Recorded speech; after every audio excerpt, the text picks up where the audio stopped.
Well, good morning and welcome to Thursday morning, January the 27th, as the week just keeps ticking by. And wow, already 27 days into 2022. What does that leave? 300 and how many? Paper does that every day. I don't know if you pay attention to that, local paper here anyway. Tells you what number day of the year it is and how many days are left in the year. Like we're always counting time, aren't we? It has a hold on us. Today's devotion is entitled The Stranger. The song lyrics were co-written with Chuck Beckman. Chuck Beckman. I used to know Beckman in high school. The Stranger.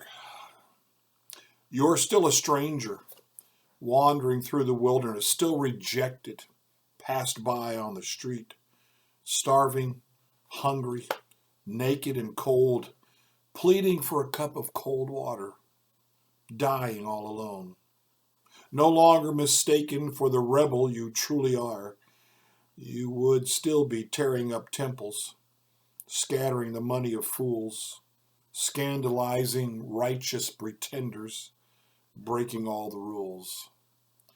No longer blinded, in light I see who you really are, never doing what is expected far beyond the frame of my mind, caring for the poor and neglected, washing the feet of the beggar on the street, while the rich men make believe you'll never come. The longer you listen, really listen to the Gospels, the more a mystery begins to grow in your understanding of Jesus. Seeing him, really seeing him through the lens of Scripture, means the old false images are swept away. The gentle Jesus, meek and mild, the Jesus as my buddy, the Jesus of the American dream.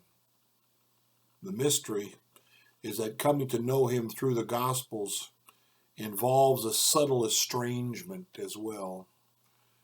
The Gospels teach us in some sense what he is not, and they often leave us with a stranger, the stranger, and he capitalizes it, the stranger. That is what the 12 were left with.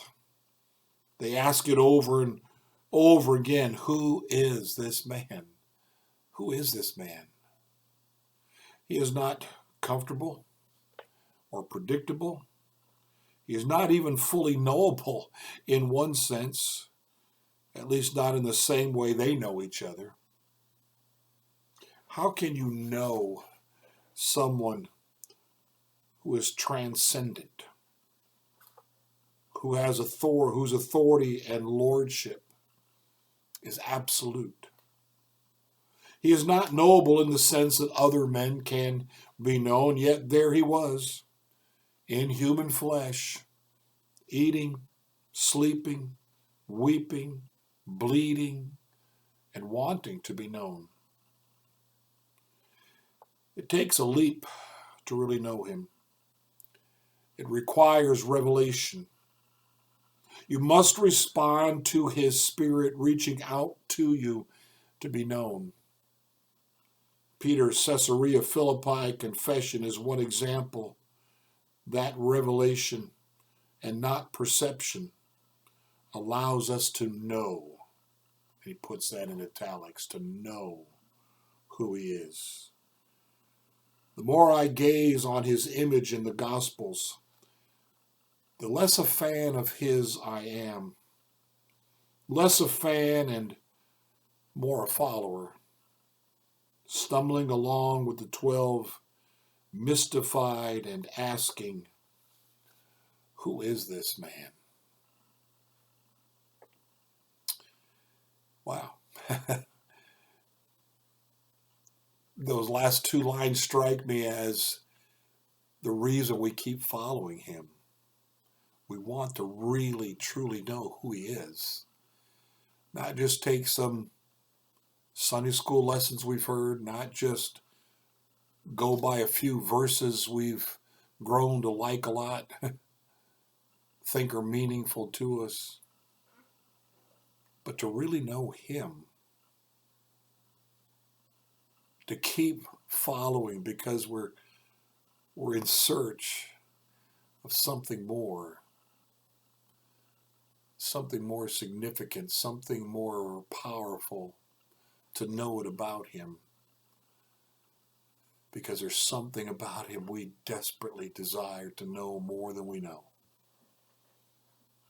And so we can't necessarily be like him because the separation is so far, and yet we can hang out with him more. We can pursue him more, and in the process begin to reflect him in our lives as we know him more and more. This stranger who is unlike any other man's, another of Michael Card's songs comes to mind, who is unlike any other man, and yet so much like me.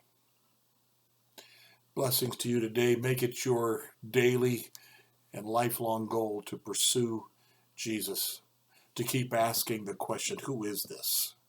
What does this reveal about him? This story that I read, these events that I am told about in the Gospels. Blessings to you today.